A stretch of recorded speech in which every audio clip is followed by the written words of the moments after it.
मोटापे का वाहिद इलाज बगैर किसी दवा और एक्सरसाइज के 1 घंटे में 500 ग्राम से लेकर 1 किलो तक वजन कम किया जाएगा। नई टेक्नोलॉजी के जरिए ट्रीटमेंट किया जा रहा है SPS slimming and beauty clinic में। इस इलाज से आपको किसी भी तरह के साइड इफेक्ट्स भी नहीं होंगे।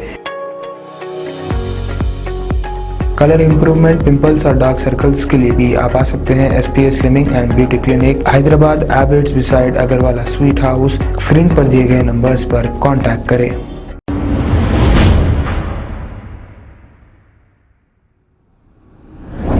अस्सलाम वालेकुम नाजरीन, मैं हूं मोहम्मद अब्दुल हकीम। 7H न्यूज़ में आपका इस्तकबाल है। टोली चौकी पैरामाउंट कॉलोनी के रहने वाले 42 साल सैयद खालिद नामी एक शख्स 3 अक्टूबर से लापता है। जिस किसी को भी यह नज़र आए तो 9346351281 पर कॉल करके इसकी इत्तला दें।